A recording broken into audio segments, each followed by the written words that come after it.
Welcome, guys.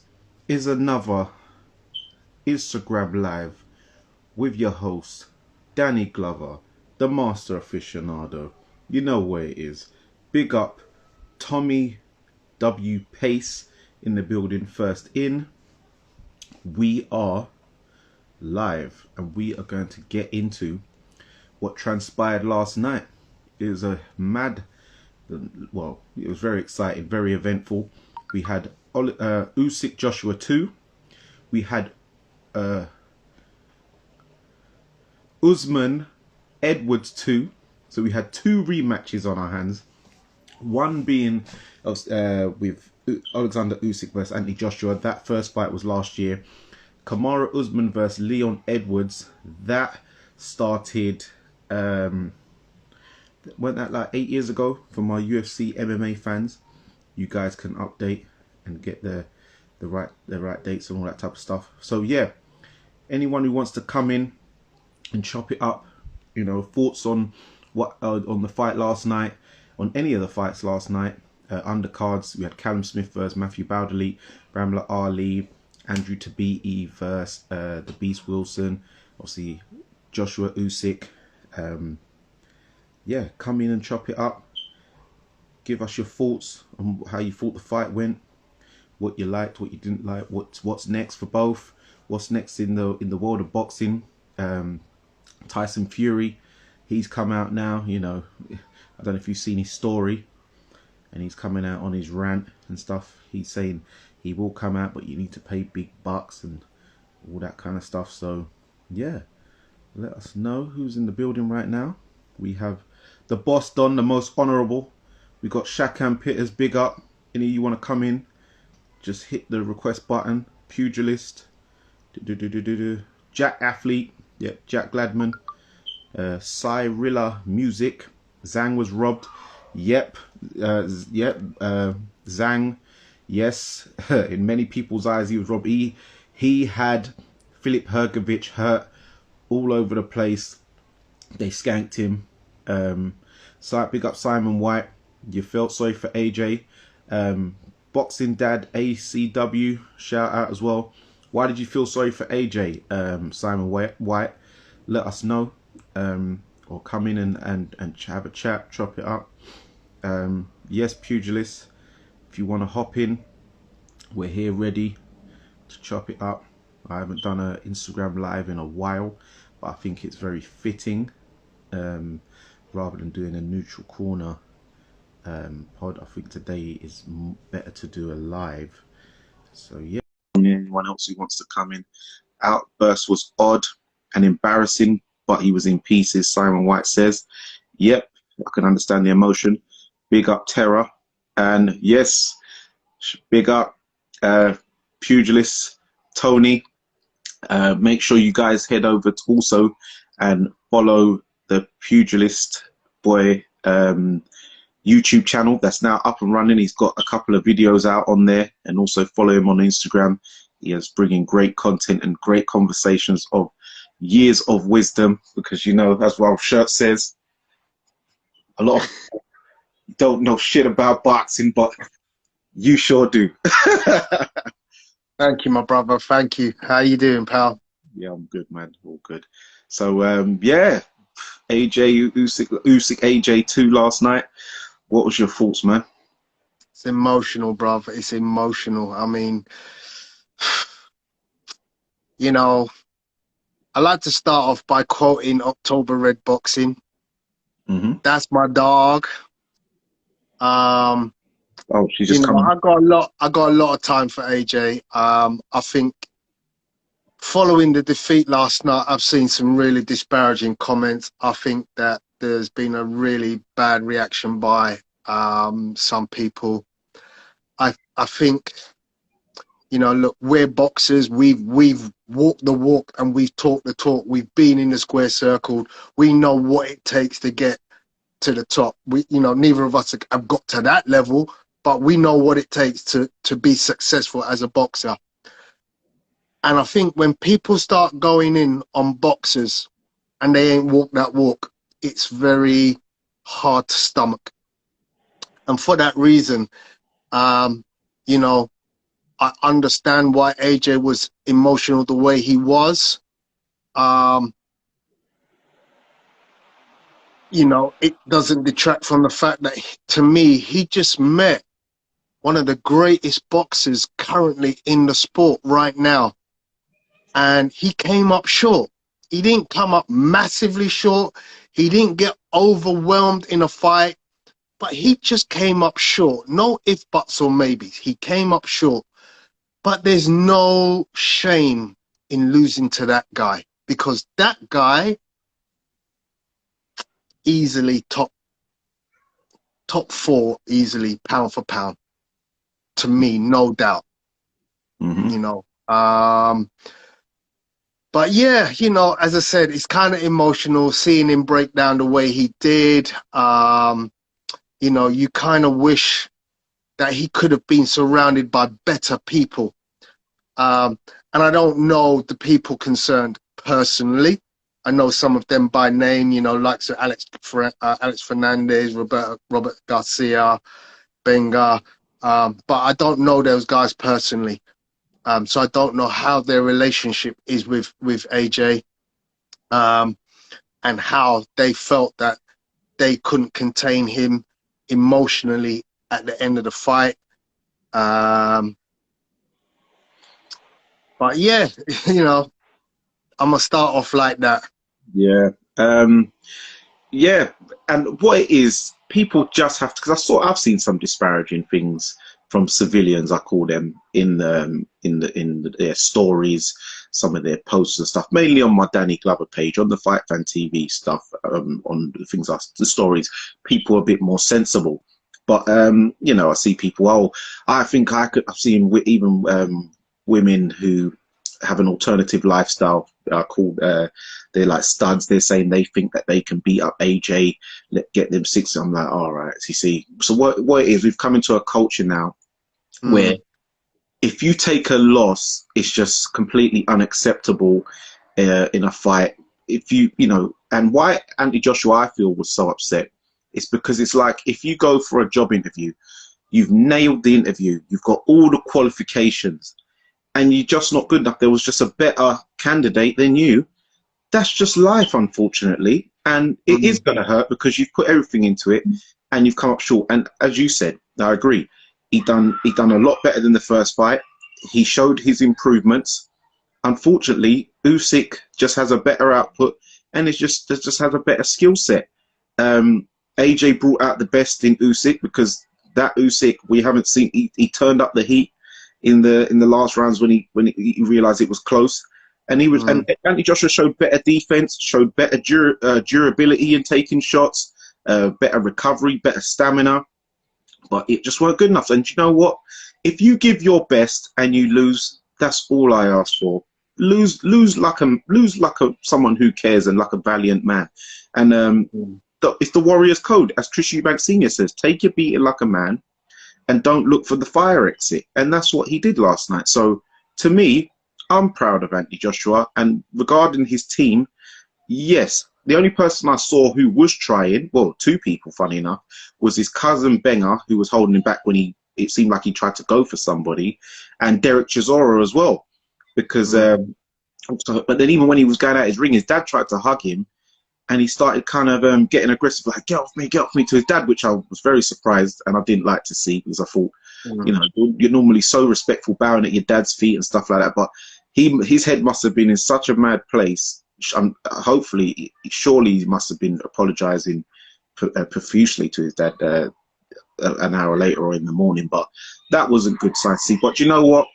Sometimes when you have the pressure of the world on your shoulders, not just this entire country, because you've got the whole of British boxing relying on you, he's got a whole continent in Africa looking to him for inspiration.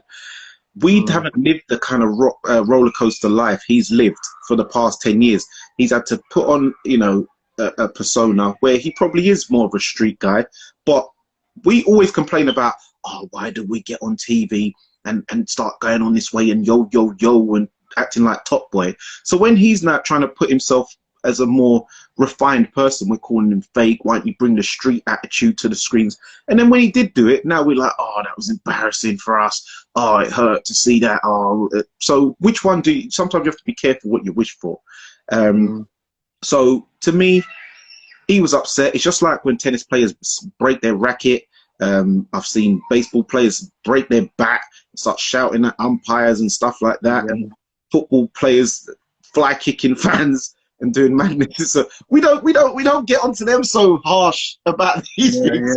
So him throwing a strop and stealing the mic and ranting, that's the least of our problems for someone who's in a violent sport who could start licking off heads if he really wanted to. So really, we should be happy he just had a little meltdown. Yeah, it's true. It's true. Yeah, I mean, you know, let me address his performance. You know, I feel slightly disappointed because I did think the inclusion of Robert Garcia would present us with something a little bit more nuanced than what we saw last night. Yes, there was improvement defensively, but I kind of feel like the talk prior to the fight about needing to be on the front foot, being more aggressive, you know, using some dark arts perhaps.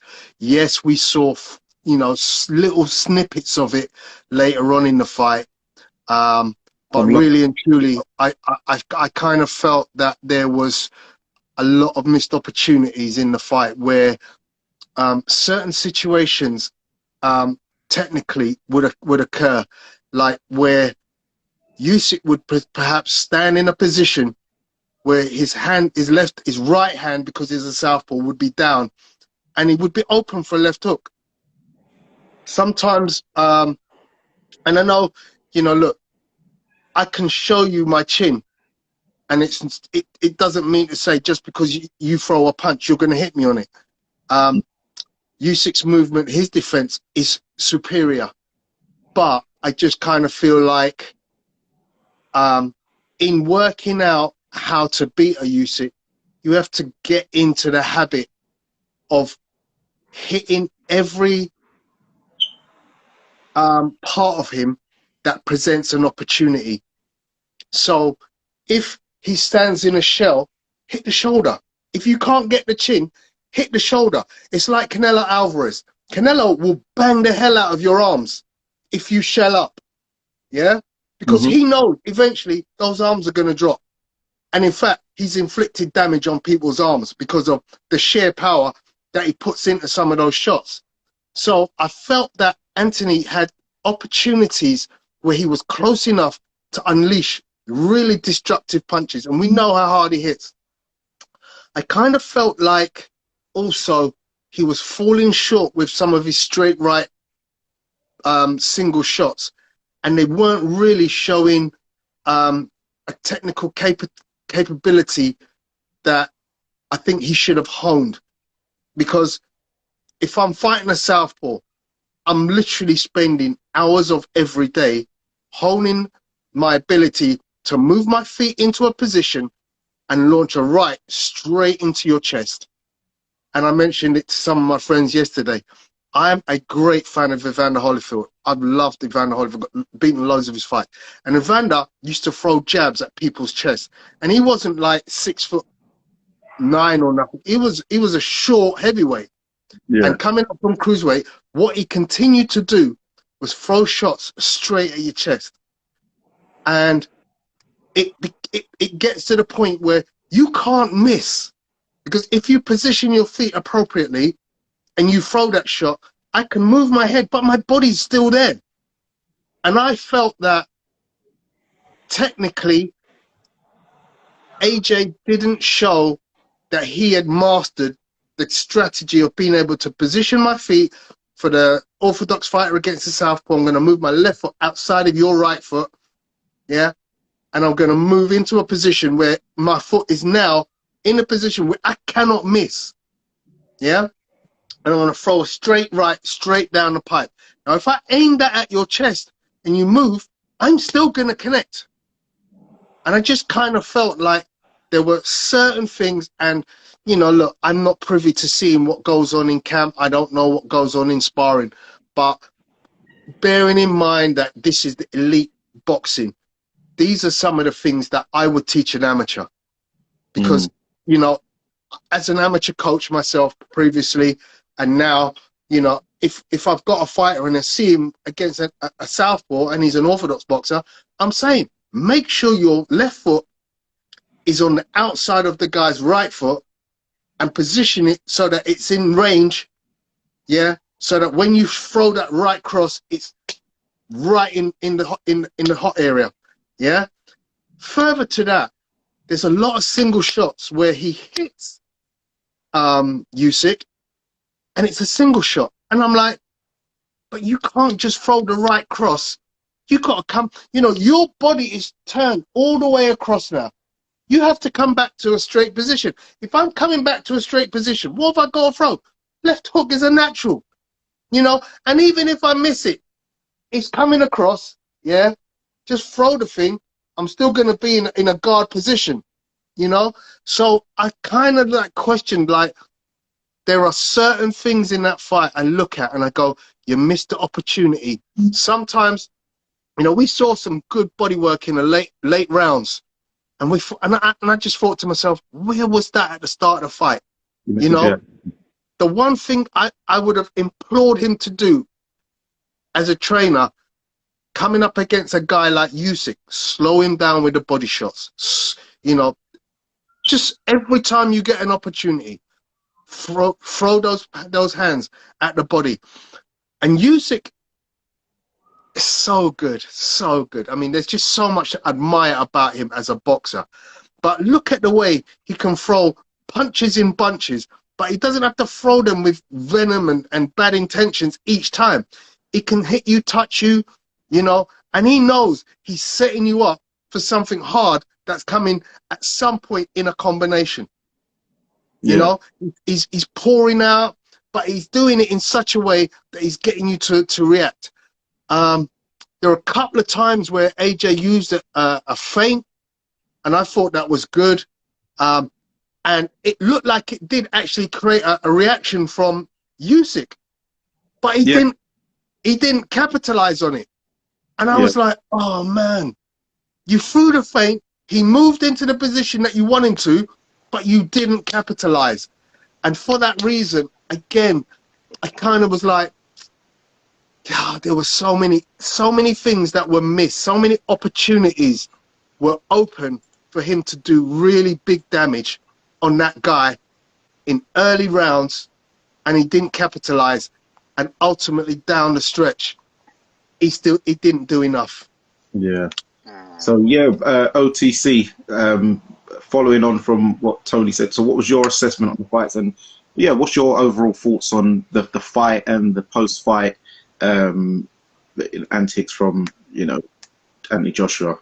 Yeah, well, big up, guys. By the way, big up, Tony. I hope everyone's make sure you subscribe to Off the Canvas Boxing on YouTube, and follow him also on Instagram to get notifications about his YouTube channel and all his content as well, because he is one of the best in the business. This is if you want to subscribe now to Off the Canvas Boxing, this is the right time to be subscribing.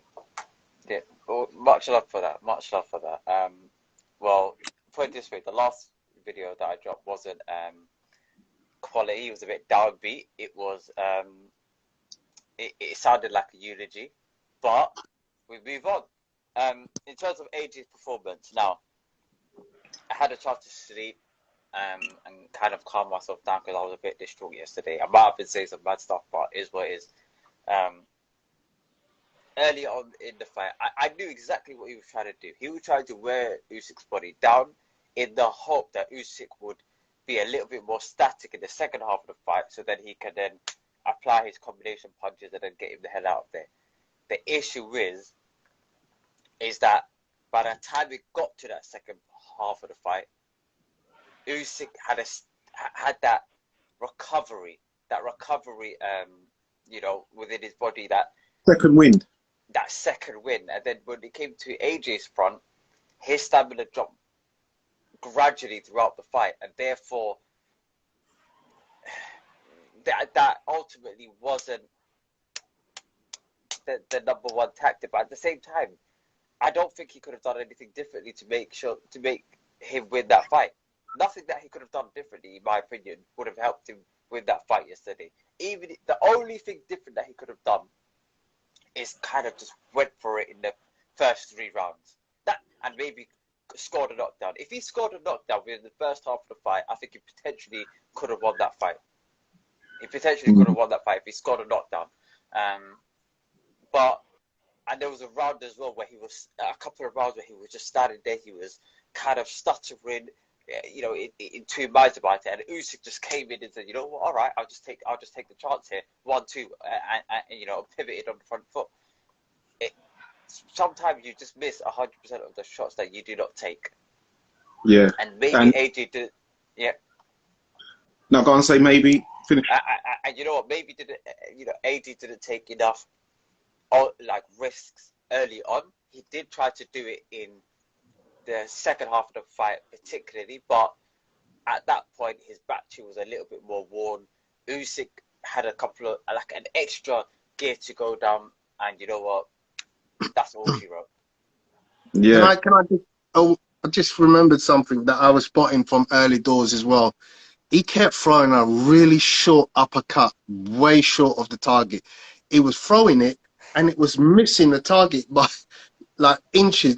I'm literally thinking to myself, who teaches a guy to throw an uppercut here when your opponent is so far away?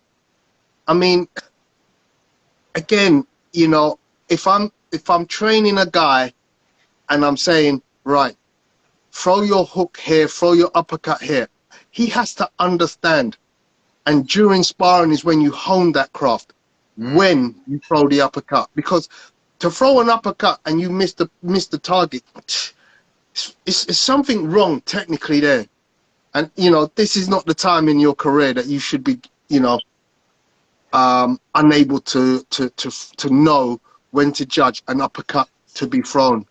I think the uppercut to me for AJ is a shot he just has never got to terms with.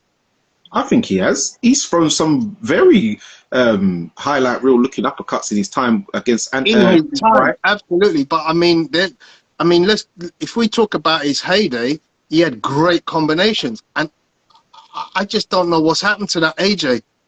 That's the point. He's struggling to get into distance. He's struggling to get into range nowadays, and that's ultimately the reason why. Whereas before, fighters will be a bit more on guard. They'll be a bit wary about his power, and then he will be kind of have the license to then step within range and then administer the uppercuts. I think now in this fight, it was mostly judging the distance between him and Usyk. Honestly, because if he got closer, I think he could have done a lot more damage. I think his problem is not that. I think it's the earlier fighters don't have fleet foot. They're flat-footed. So when you're inside, they ain't going to move out of the way of the big uppercut like a Dillian White, like a 41-year-old Vladimir Klitschko. So when you've got someone like Usyk or Tyson Fury who are fleet-footed, they are going to make Anthony Joshua look quite novice-y and raw, because that's what he was doing. He was falling short, falling over his feet, looking quite amateurish, unfortunately. And that's because they're fleet-footed. So as I was saying, where I wanted him to get inside and reel off combinations like he normally does, because he has great combinations, if you can't get into range to let them off, then you're going to struggle. When he did finally do it in round 9 is what he should have been doing earlier.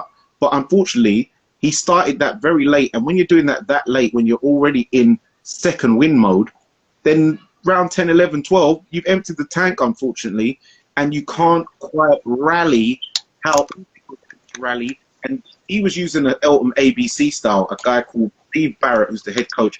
He was using that tactic of pop, pop, and away, pop, pop, pop, and away, stay off the line. And that's what he was doing to AJ. And that's how he ran away with the fight. As I said, he needed to do it within the first 7 rounds. After 7, Usyk's going to run away with the fight. And I thought AJ was going to do it between 4 and 7. He didn't, but he put up a great valiant show. And you know what? You got beat by the better man. And that's it. He's just got to move on from it. He's lost twice to him. So now he has to find a whole new route back to a world title belt. look, Yeah. in regards to that coming back, again, you know, people are saying, oh, he has to retire. You know, again, this is people who just don't understand the game of boxing. And Civilians. there are just so many fights out there for AJ. You know, look, the Zone have invested heavily in AJ. They need to recoup the money that they've decided to put in on AJ. And Yeah. in order to do that, they need to get him out again. They need to line up title fight eliminators. They need to line up fights which will stir the interest of the public. And there are loads out there. Heavyweight boxing right now is actually quite interesting when we look at the playing field. The players in the game, you know, we saw on the undercard the supporting bout, Zhile Zhang against Filip Hrgović. You know, both those guys now have, you know, been on the big stage and are presented to the public their offering. You know, people would look at that fight and say, well, Zhang actually won the fight. But what, you know, Hrgović did was he said, you know what, I may have lost the fight, but I actually was in the fight and I showed what I can do. Coming off the fact that he lost his dad to you know, just prior to this fight, you know, we don't know how that affected him. But, you know, as I said, Zhang won the fight, but Hrgović got the decision. But those two now become players in the weird next category. And there's loads of guys out there who we could all say, you know what, where's Dillian White going next? Where's the winner of Hrgović versus Wilder? Where's the winner of Ruiz versus Ortiz gonna go? Where's the loser of those fights gonna go? So there's a whole bunch of guys out there that would make interesting fights. Maybe not the big pay-per-view stadium sellouts that AJ's been accustomed to, but still certainly easy. That guy will always sell out the O2. And also, where's the winner of Parker versus Joe Joyce as well? Joe Joyce. They're big players in the game. But yeah, just to introduce Sajid into the equation now. Hey, Yeah. Yeah, so I'm sure you watched the fight and everything. So what's your assessment? Yeah, I mean, I've been listening. Hi, off the canvas as well. Nice to see you again, brother. I saw your post with the shock face there, when oh no, what happened, kind of thing. Yeah, no, it's I mean, just going back to what you said, it's interesting, Tony. I met your old gym mate Lloyd Heavenly this morning at the Inter Club, and we were talking about it, and a couple of things came to mind. I mean, you've already touched on too many points, so I won't be repetitive.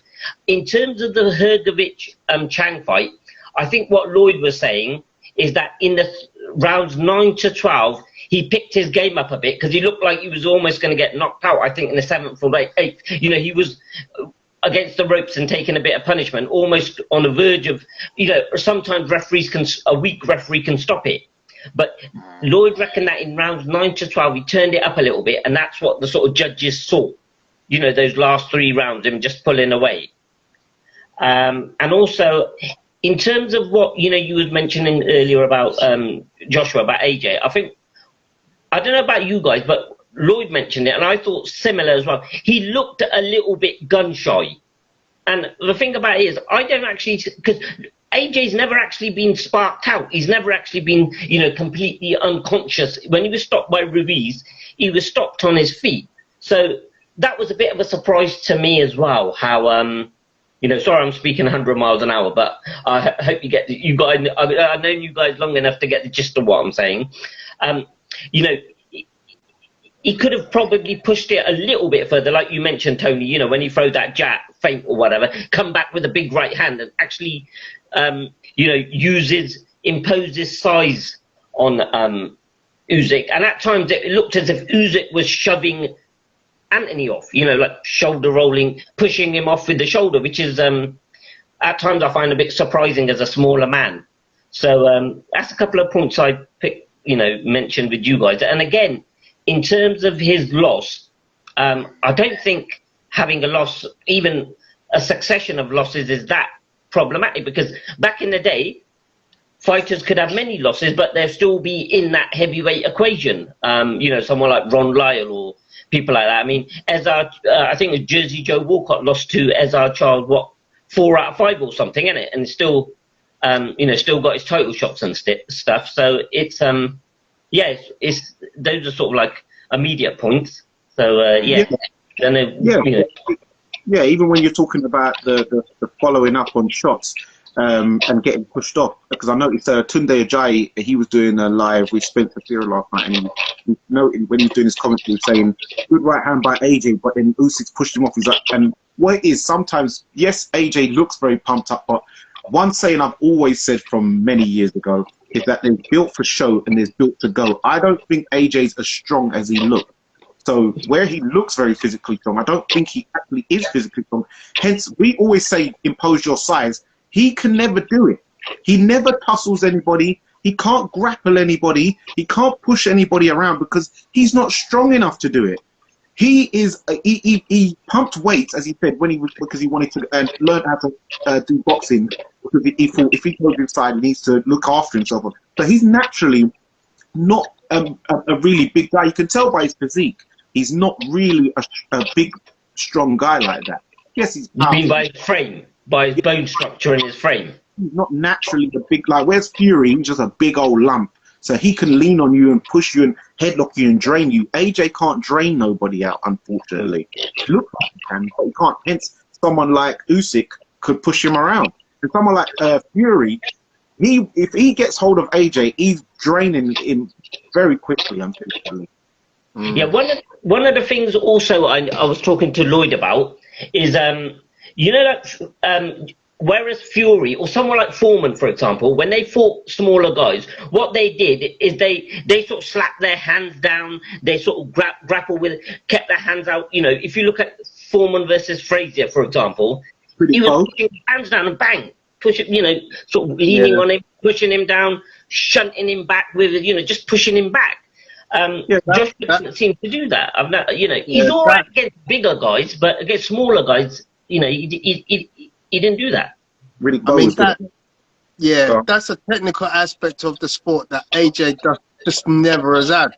And you know, there are things that you look at in his game, and I said to one of my friends yesterday as we were watching, you know, AJ looks like painting by numbers.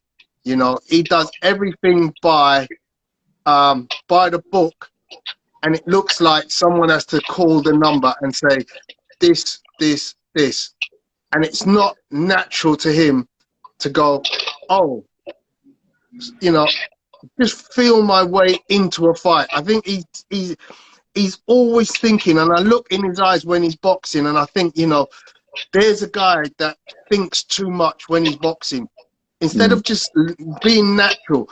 And this is what makes a great boxer. A great boxer just needs to see a twitch of a shoulder and knows what's going to happen. You know, because I'm looking at your eyes, yeah? As a boxer, I'm always looking at your eyes. I never look anywhere else but at your eyes. I jab you to the stomach, I'm still looking in your eyes. And as I'm looking in your eyes, the peripheral vision sees twitches in the shoulder to know I'm about to throw a right. So what I'm going to do, I'm going to slip, and I'm going to come back with that. You know, and as we know, Floyd Mayweather is the master of being able to read exactly what a fighter's about to do. Shoot the right, catch, counter, you know. So all of these things require a level of natural capability, which unfortunately AJ never has shown. You know, he's shown in the past what I would call fighting spirit, especially likes of Dillian White, Vlad Klitschko. You know, look, you hurt me, I'm just coming straight back at you. I'm going to hurt you back. Whereas, you know, where he developed along the years and tried to instigate more boxing, he's lost that fighting spirit, but hasn't gained that natural ability to just read certain things in a fight and take advantage of his natural advantages. Yeah, and what it is, I've said this before, is that he is a choreographed boxer. He reminds me of a choreographed dancer. He can't take the initiative. He's a numbers guy, where everything is like he's thinking like 1, 2, 3, and 4, 5, 6. Oh man, I've messed up the dance routine. Let me start again. 1, 2, 3, and 4, 5, 6, 7, 8. And if he messes up, so you can easily throw him off sequence because he's a choreographed fighter. And if you can't freestyle, if you are not a freestyle dancer, a freestyle fighter, it's that composure as well, isn't it? You talk about Floyd, and you know, Floyd had composure. You know, he was still he kept his cool and his calm under immense pressure. Same thing with Muhammad Ali, Sugar Ray Leonard. I mean, even you know, Fury, he has his composure when he's under pressure. I mean, sometimes Joshua is a bit like Amir Khan. He's sort of like he gets a bit frenetic. He gets a bit panicky. I thought a little bit. You know, when he gets hit. I mean, for example, when Joshua threw his big shots, yeah, Usyk was catching them. There was that slight turn of the chin. You know, that slight movement. Right. So he didn't catch the full impact. Yeah, right. He was getting caught flush. Even though there might have been lighter blows, they were catching him flush, and because Usyk throws punches in bunches, as they say. That's why he sort of was going like that. Even with, you know, lightish combinations, it was visible he was getting hit. Whereas I think Usyk was able to sort of just negate the impact of the blow, and again, you know, sort of come down to sort of composure and just that sort of mental mindset, if I might say so. Yeah, but then. Yeah, I agree. So moving on the night's play out, what was your thought on his post-fight behaviour?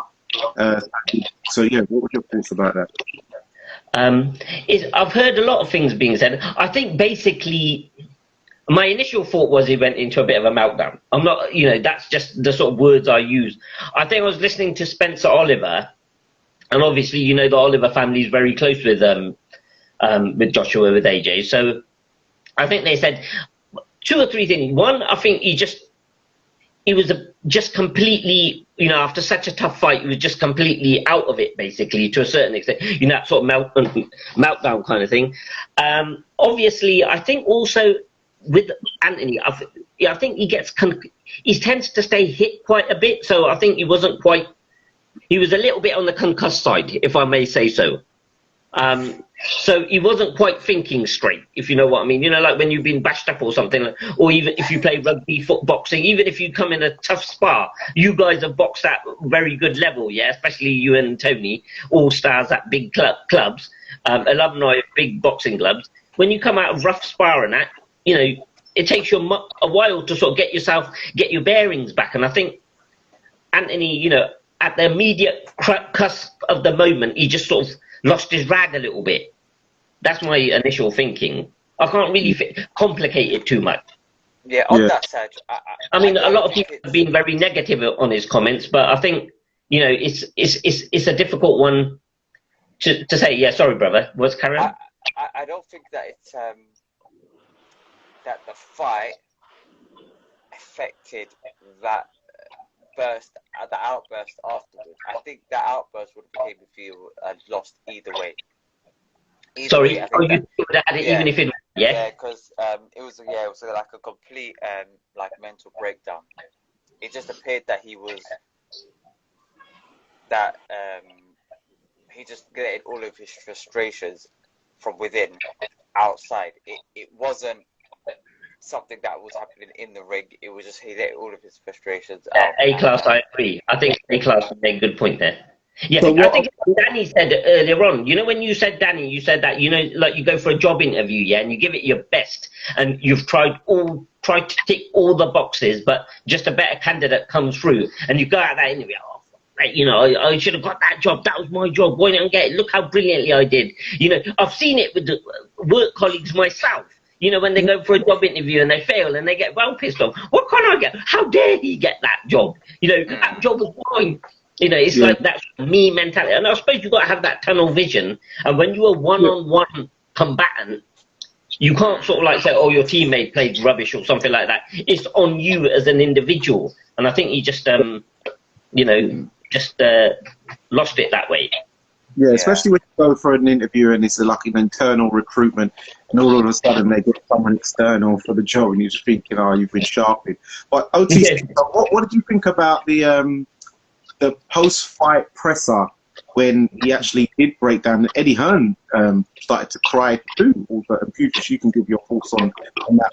And I thought on the way back, some older gentleman said something about, keep it professional, and AJ switched on him as well. What was I think that might have been the ref. That guy looked like he was a referee. The ref was white. This guy was black. No, that referee was refereeing what's his name? Hergovich versus Zhang. I think it was that referee. Oh, okay. I think it was that guy. What, the Hergovich, the Chang referee was the same one for the... So he refereed back-to-back fights? Is that what you're saying? No. The one who came afterwards. He said, do you know what it is? When you're in that situation, right, and you see somebody going through that level of, that through heated emotions, etc. Sometimes you just got to just relax. Yes. Oh, pardon? Yeah, intensity. Do you mean intensity? That level of intensity? Yeah, if somebody's going through that level of intensity, you just got to keep your mouth shut, let them breathe, etc. If they're about to attack someone, they're about to just go erratically, of course you jump in, you stop them. But if you see them walk into the change room, you don't just say, "Oh, keep it professional." Like there's a time and place, mate. Like, come on, man. Like, it's not the time and place for it. Yeah. And what about sorry, Saj. And what about OTC? The actual press conference. Yeah, that's what I was going to go on to. I think it was. One thing aside, carry on, bro. It was look. He really wanted to win. The comments had a chat in it. Hold on, wait a minute. Saj, you see on the lives, you have to be careful not to talk over people, because what it does, it distorts the sound. When it's on Instagram Live, it's very sensitive, the sound thing. On YouTube, it's a bit, you can more talk to people. On Instagram Live, you have to be very careful with silent when people are talking. Yeah. Right, On the press conference, he really wanted to win. You could tell that he wanted to win. All he had in his head was that I am going to win this fight, regardless. I think there's some sort of feedback. I think from Saj. I'm not too sure. I think it's Saj. Yeah. Yeah. In terms of the presser, look, that is a person that really wants to win. All of it, like everything in his body, really wanted to win. That fight, and he just he reaped, unfortunately, and it appeared that he felt as though he wasn't fully like if someone asked, I think it was Antoine, are you proud of your performance? He was like, nah, I can't be proud of my performance. And I think that, look, I've not been a world champion, but I'm just assuming that once you get into the ring, you give it your all, and you've got nothing left in the tank, then you should be proud of your performance. Do you understand? And I think AJ, in general, just likes to look after other people and understand that, look after his team, look after his family, look after even Eddie Hearn, etc. But I think within himself, I think he hasn't fully cared for number one, if that makes sense. And I think that really took its toll yesterday. It was a very heartbreaking thing to see. But you know what? I think going forward in the next fight, he can't fight. I don't think he should be fighting in the UK afterwards. Honest to God, I think a fresh change of scenery. I prefer, like, if he wanted to take a fight with a Zhang in China in December or something like that, or somewhere in their opponent's country, it might do him the world of good. But I think with everything around what's going on at the moment, I think AJ needs to look after himself. You understand? That's just in my opinion. Tony? So here's a question I'd like to pose. On the basis that he now starts looking for the next fight, I think December, to be honest, would be a little bit too soon, personally. But I think a fundamental question is, who does he retain as his team? Who does he use to be his coach? Because, again, yesterday, there were points where your corner are telling you you're ahead in a fight when I don't think you are. and I kind of feel like he feels like he's been let down by the team around him. So what do you guys think in terms of, you know, do you think it's time for him to make a complete fresh change and start looking at just a completely different team? Well, the team, it has. Well, the only person he did keep was the Angel Fernandez guy. So yeah, he's got Robert, but then Angel Fernandez is still part of the old guard. So that's what you really are alluding to, is like get rid of Angel then, really, ain't you? Yeah, I mean, you know, there's others. I mean, obviously he's got a clique of guys around him that help, you know, strength and nutritionists, etc. I just feel like, you know, when you consider that you've got yes men around you, maybe you just need to go somewhere where you don't have any links with those guys, and you can start afresh with some new looks, some new faces around you, new sparring partners. You know, I know he used Waddy as one of his sparring partners. He's been using Waddy for years. But, you know, it's time to change that up. Yeah. Yeah, on the yes men part, look, I completely agree. When he was before he went to the ring to do to have his, you know, have his breakdown, only I think Benga tried to stop him at one occasion. I think and Chisora. And Chisora and his dad. But look, if AJ was outside punching up an old lady, would they all just stand there and watch him do it? That's the question I'd like to ask. If he's going, like, you know, in public, smashing up buildings, etc., what are they going to stand there and say, there, guys, just, you know, just let AJ do his thing? Do you understand? I think that, yes, he's got a couple of yes men, but I think that's what AJ wants. You know, sometimes you want those people around because they're not going to challenge you, etc. And they're not going to cause you any aggravation because they want to tell you you're amazing, you're the best, you're everything. So when you get into the ring, you've got self-belief within yourself. But is that not good? Because, all right, fair enough, after round 3, the corner was telling him you're up, which he was 2-1.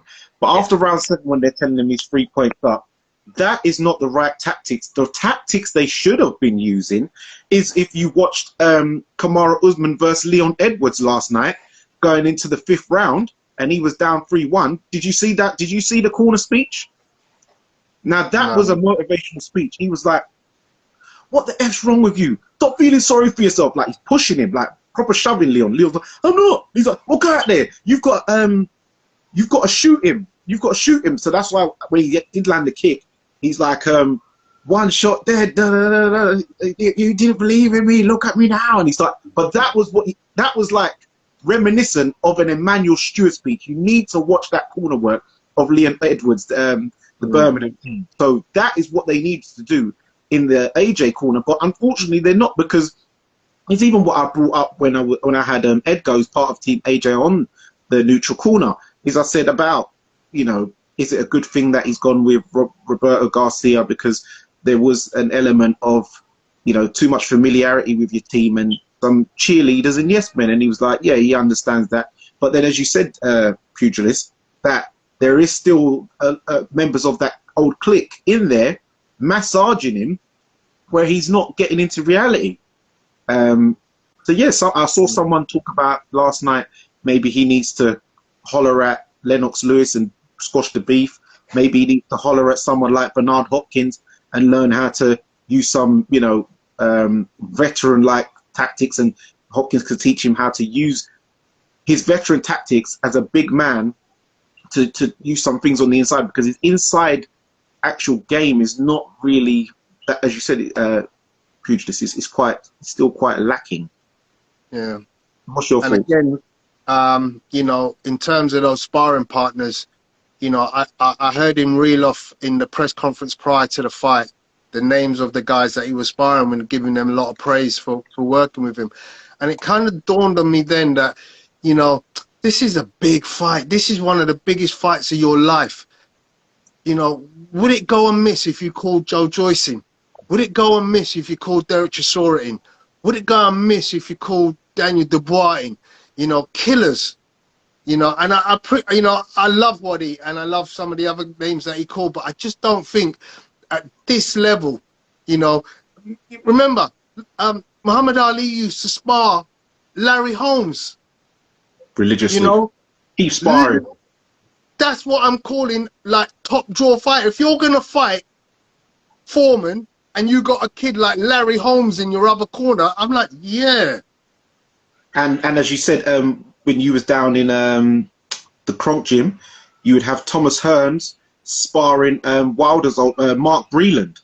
Yeah. So this is the type of sparring. Yeah, them two are sparring each other. So these are the type of guys you need. He should have had someone like Gerard Anderson as a sparring partner. Nice, young, fast, elusive guy. But what it is, AJ was using these sparring partners, and I saw Xavier Miller come on to someone's live and say, "Oh yeah, they were the same sparring partners that Dillian White was using." So that was the one with us, yeah. Oh, yeah, so it's on yours, yeah, on your platform. Yeah. So you're using the recycled sparring partners. It's just like the little. There's a phone book, and you just get the same dudes. It's like, yeah. Exactly. Do you know what? In that, I think what I wanted after the first USYK fight, I think AJ just about done half of it, and he got really half the results that he got in the ring. I would have preferred AJ to move outside of the UK, trade elsewhere, be in the mountains with no Wi-Fi, and just trade up there, study the craft, and just hone in, you know, and come out as a different animal. He was trading. Well, he went from Sheffield to Loughborough in London. He got Robert Garcia, but he kept Angel Fernandez. And when you got in the ring, you got a half-baked performance.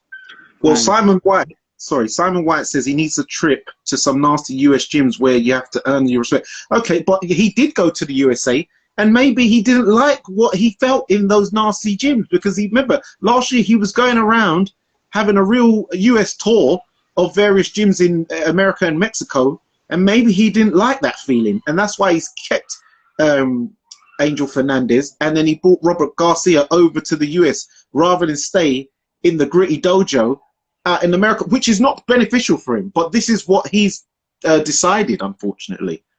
What's your thoughts, Pugis? Because I think OTC's kind of he's yeah. I mean, you know, look, I don't know how much you've done, but I've toured the US, and everywhere I've ever been, I go find those gyms, I go find those sweaty halls, and you know, try and engage. You know, I've sparred with fighters out in the Far East, out in Thailand. When I go there, I found a gym in South Africa when I went to South Africa. So you know, look, I love the sport, and I love, you know, I've been privileged to be able to see it in different parts of the world, you know, as a fan. But also to experience it as an ex-fighter and see how different places treat the game in their own respective countries and cities. You just got to do that work, and you know, at the top of the, you know, at the top of the boxing industry, you know, it needs iron to sharpen iron. Look at the team that works out in Houston, Texas. You know, you've got Errol Spence, the Charlo brothers. All them guys are sharpening each other week in, week out. You know, so it's wrong to me that you should be picking up those guys to do your sparring, when really and truly you should have been picking up a few killers and saying, you know what, come in my camp, work with me. Yep, real talk. Yeah, because it just seemed like they used the phone book of sparring partners and recycled what was an unsuccessful attempt at Tyson Fury. It wouldn't really seem much sense to use them against Usyk. Yeah, off the campus coming back in. His Wi-Fi was. You might need to change your supplier, mate. I know the energy bills are going up, but come on, sort it out. Apologies, guys. My phone keeps overheating, fam. I rested it on a bag of peas. It's not that deep. I swear to God. I rested it on a bag of peas because this is starting to get under my skin, fam. It's overheating, fam. You can't make this up. My phone is overheating, fam. Temperature's gone up. I said, what's going on here? Was that iPhone 4? I think it might as well be iPhone 4, fam, at this rate. Oh man. So yeah, what's your opinion about the fresh start of a training team, and what's your thoughts on the sparring partners he was using? Yeah. On the training team, do you know what? I think it starts with the training team and then the sparring partners. If you get a new training team and a new camp, who does the sparring partner? I think it's 258. I think 258 brings the sparring partners in. And this is where it gets a bit technical, because I think 258 have done a great job for AJ outside of the ring. But in terms of sparring partners, who chooses those? Should it be the trainer?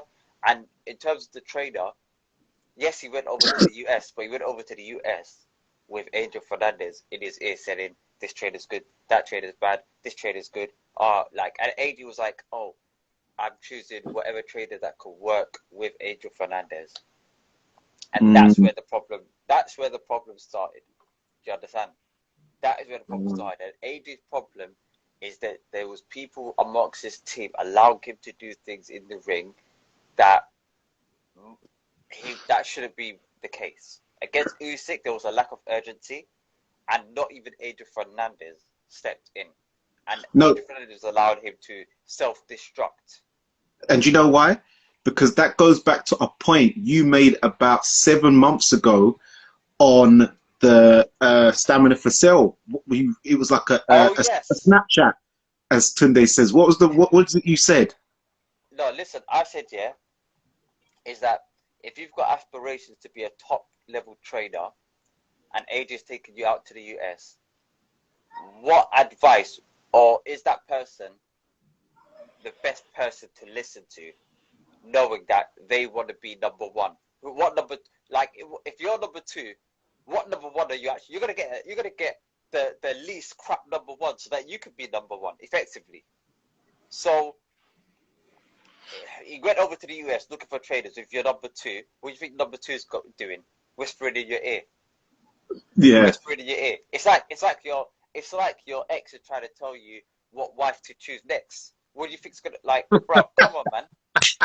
What do you think? That is excellent. Hey, we might need to get you on Men's Talking for that one.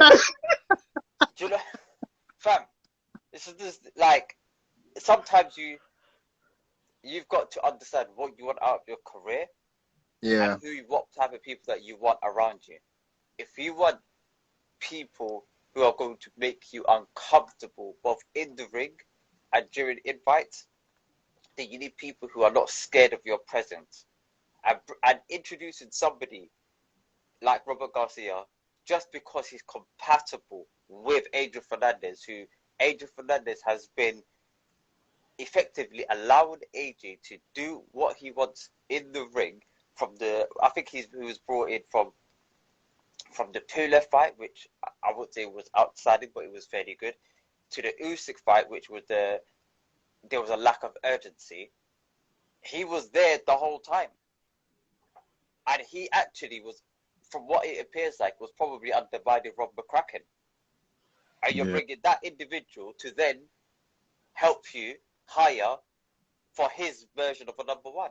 Or, quote unquote, they were both joint number one, bearing in mind that one of them is trained 14 world champions and the other one, I don't know how many champions he trained. What kind of foolishness is this? Yeah. This sounds a bit similar to the Ben Davidson Billy Joe Saunders collab. That's what it sounds like to me. And obviously Angel Fernandez, he's always going to work well with one of his fellow Latino brothers in Roberto Garcia. So yeah, I'm not sure that was quite the good fit for AJ, but he did seem to put on a better performance, so I can't say that it was a bad bad assignment, to be fair. So where does AJ go next ultimately? For me, get a new trainer, outright head trainer, and he can decide who the sparring partners is. Not 258, not AJ, not all. The new trainer will decide who the sparring partners are. Simple, right? And what about opponents wise? Opponents wise, for me, perfect opponent. Zhang in China, fam. Yeah? Zhang in China. He'll come at the end of the year, knock a 39-year-old out in China. You know, I'm sure the Chinese public are not going to call him like a washed-up heavyweight. They're not going to cuss him, put it that way. They'll love him. Embrace him. They'll love him, yeah. And then afterwards, that's the key question. Afterwards, what does he want? What does he want out of his career? What is his purpose now? Does he want to become a world champion? Does he want to make as much money as possible? What is his goal? What is his purpose? Because if he wants to become a world champion, Hrgović is probably your best bet, because Hrgović is highly ranked in a lot of the governing bodies. And also, as a few people have been saying, AJ, you know, the top guys want to face him because he's a top level opponent and it's kind of high risk, high reward type of a scenario. But a lot of the opponents that are highly ranked, that are in positions potentially fighting for more titles, AJ's probably already beaten them. They want revenge. Joseph Parker, Andy Ruiz, who else? Dillian White. These guys are like little seeds that AJ's planted that effectively all of them want to avenge their loss to Anthony Joshua. Mm-hmm. So AJ is in a very fortunate position that the fights will come to him. I want him to fight like maybe 2 step-up fights. Chang and maybe who else? Luis Ortiz or Frank Sanchez. One of them 2. Take your pick. Take one of them and knock them out, and keep it simple. You know. Yeah. A class 777 says Zhang, Joyce, and then Wilder. Saj says can beat a few of the top guys, Fury and Usyk. So anybody except Fury and Usyk. And then he says Joshua can beat a few of the top guys, and Fury Usyk will have his number. Indomitable Lion says his engine is his biggest weakness. Saji says White wants the rematch. I think, yeah, White might need another fight first. So what's your take, Pugilist, on what's next for him fight wise? Well, pretty much in tune with Off the Canvas in relation to, you know, a new crew, completely new crew of people. I actually think Zhang is not the right person, because I think he's actually a very dangerous fighter for a guy who's coming back from what looks like not only a physical beatdown but a mental beatdown as well. I think he kind of needs a little softer touch before he comes out with, you know, a real big bang fight. And, you know, the big bang fight could be anyone. It could be Zhang. It could be the winner of any of the big fights in America, Wilder, Helenius, or Ortiz, Ruiz. As I mentioned, you know, Adam wouldn't be bad, would it? Sorry? Adam Kaunaki? Adam Kaunaki would be a good comeback fight for me, because I think he's at that point in his career where he doesn't represent the power to damage or significantly hurt AJ, but he's a workhorse, and he would put in good work for AJ to come back. So yeah, I think that's a great shout, actually. Yeah, someone like Adam. I think what he wants to steer clear of is he wants to steer clear of guys who are absolute bangers, you know. And I think Zhang has got that in him. And so I think Adam Kaunaki, a Jerry Forrest, maybe even a F.A. Jagba. I think, those kind of guys. F.A. Jagba in Nigeria. Yeah, that coffee guy as well. Yeah, those kind of F.A. Jagba in Nigeria. Yeah, that would be real tribal. That. Or even a rematch with Otto Wallin, an amateur rematch. Yeah, that's not. Yeah, that's a good shout, Vital. Yeah, Vital Media. Thanks for that. So yeah, guys. I think that's about the conclusion, because you guys didn't watch the Leon Edwards versus Kamaru Usman, otherwise we would have got into that. But if there's any UFC guys who did watch that and want to jump in quickly, I'll give you 45 seconds. Otherwise, we're going to do the closing credits. But thank you, Pugilist and Off the Canvas, for coming on and chopping out with myself. Make sure, guys, that you subscribe to what's the channel called again? Pugilist Boy. Pugilist Boy on YouTube, and Off the Canvas Boxing on YouTube, and also hit the follow button on Instagram on both of their pages as well, so you can keep updated, because it's easy to probably keep updated on Instagram rather than YouTube. And thank you once again, guys, for tuning in. It's Danny Glover from Fight Fan TV Live, and remember, persistence beats resistance. Resistance. Oh, it is.